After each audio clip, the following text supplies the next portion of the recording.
بص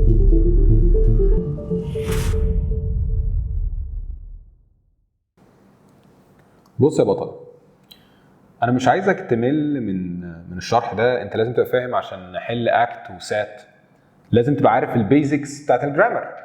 فانا بديك البيزكس دلوقتي، انت هتبقى more excited or it's gonna be more entertaining لما نخش نحل الاكت والسات نفسه. طيب for now احنا خلصنا جزء كبير، في جزء هشرحه لك، يعني انا مش هشرح لك كل الجرامر، مش كل الدروس هشرحها لك. في دروس هخش معاك فيها في استفاضه، ودروس لا يعني هاجلها شويه، او هديك حتى لينكس في الديسكربشن تبتدي تذاكرها انت. لكن انا هتكلم في الحاجه اللي هي ان ديبث شويه، التوبكس اللي هي ما بتاخدهاش بشكل عادي في المدرسه. اوكي، التريكينج توبكس. طيب دلوقتي احنا هناخد ايه؟ دلوقتي هناخد sentence structure.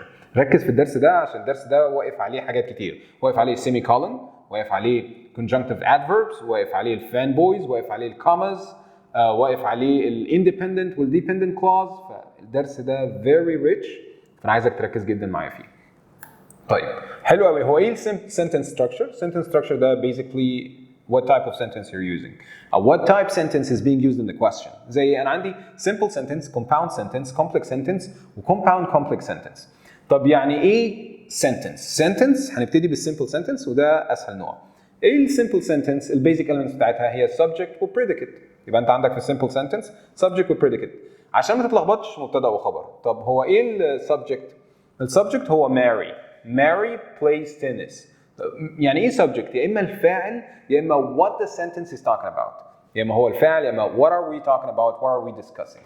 طيب هنا عندنا في السنتنس دي ايه؟ subject Mary plays tennis. يبقى Mary is the subject و the predicate is plays tennis من اول الverb لحد the end of the sentence. طيب تعالى نعرف details عن ال simple sentence. The simple sentence has one subject and one predicate. Even if the subject that was compound، يعني محمد and Ahmed went to the club. أنا عندي compound subject هنا محمد and Ahmed، but still it is a simple sentence. ما تتلخبطش، أوكي؟ طب لو محمد and Ahmed went to the club and had dinner outside، عادي. هو عملوا حاجتين، but still it is a simple sentence. لأن هو one clause, one independent clause.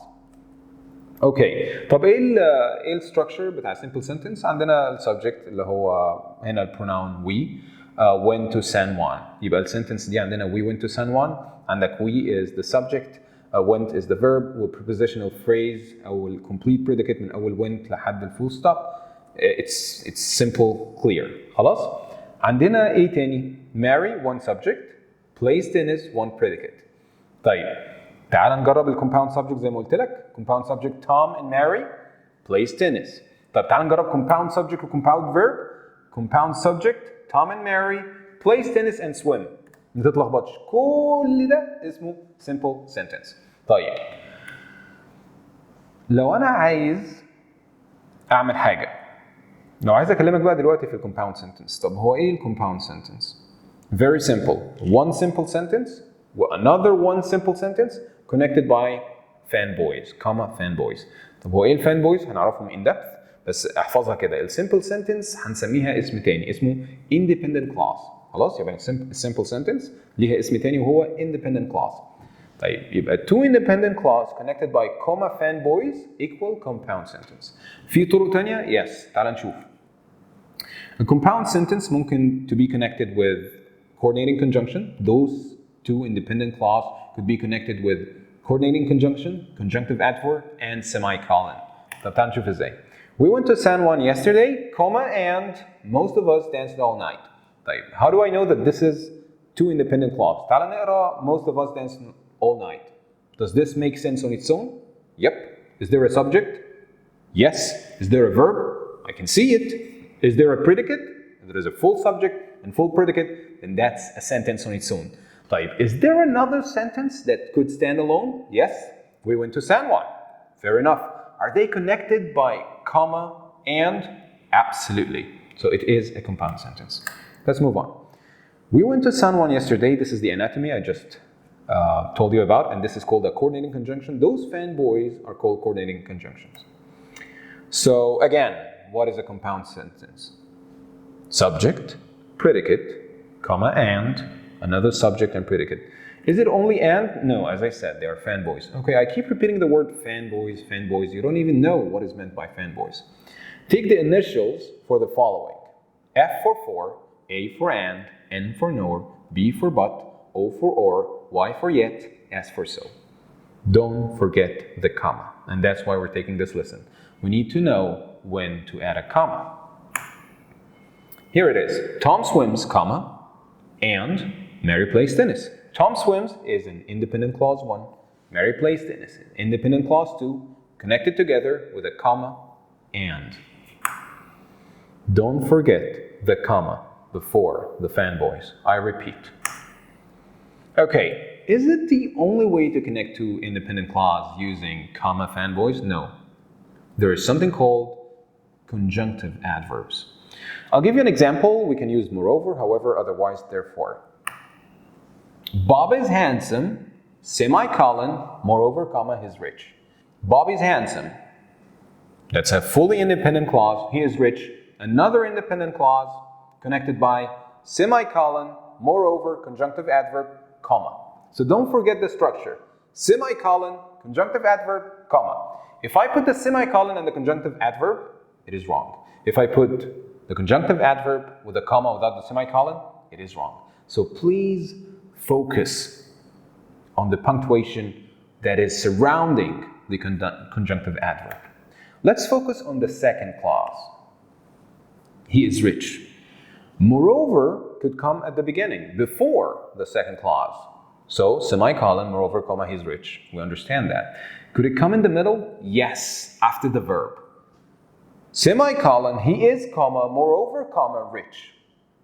Semicolon, he is, comma, moreover, comma, rich. Remember, if it is not right after the semicolon, if it's in the middle of the second clause, right after the verb, don't forget to put it between two commas.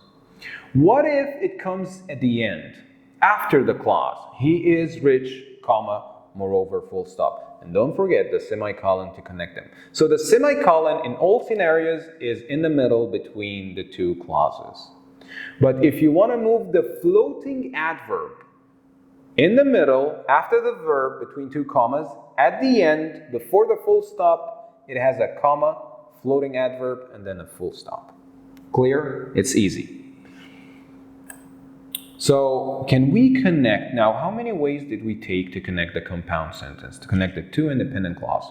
We took 2 ways so far. Comma fanboys, semicolon, floating adverb or floating conjunction, and then comma. Is there another way? Yes. If we can move the floating adverb in the middle of the second clause after the verb, so it's going to be semicolon, and then after the verb we put a comma, the floating conjunction, and then comma, and then the rest of the clause. If it comes at the end, we're going to put comma at the end of the clause, floating conjunction, and then full stop. Very easy. Okay, those are all called 2 ways. Conjunctive adverb and floating adverb. What else? If the relation between the ideas expressed in the main clause is very close and obvious without conjunction, you can separate the clause with a semicolon. So let's take an example together. Tom has benefited from his exercise program, semicolon, he is slim and energetic. Very simple and very basic. Now, this was basically the compound sentence. Again, I want to repeat, compound sentence could be connected by comma fanboys, 2 separate clauses, or semicolon, conjunctive adverb, and then comma, or just semicolon. So you know the 3 ways to connect a compound sentence. Now we're going to move to the complex sentence, which is a little bit tricky. Don't get confused between the complex sentence and the simple sentence. Let's see how. A complex sentence has 2 clauses. One independent clause, we call it main clause. And another one is a dependent clause, we call it subordinating clause. And we will understand the reason behind that. Since my friend and I wanted to have fun, we went to San Juan. So, let's repeat it together. Since my friend and I wanted to have fun, we went to San Juan. Very easy, very simple. Since my friend and I wanted to have fun, we went to San Juan. Where is the dependent clause? Since my friend and I wanted to have fun. Simple, right? Since my friend and I wanted to have fun, comma. Why did you put a comma? Because it's a subordinating clause. It's a dependent clause. Okay, what is a dependent clause? A clause that has a subject. Don't forget, it is not a phrase. It is not a word. It is a clause. So it has a subject and a verb. The minimum requirements of a clause is a subject and a verb. Because some of the students get confused between the clause and a phrase. So they come and tell me, well, anything that doesn't make sense is a dependent clause. No, don't be that optimistic. No, it has to have a minimum of one subject and one verb to qualify as a clause. For example, if I came to you and I called you, I said, since my friend and I wanted to have fun, and I ended the call. Does it make sense? Do you understand?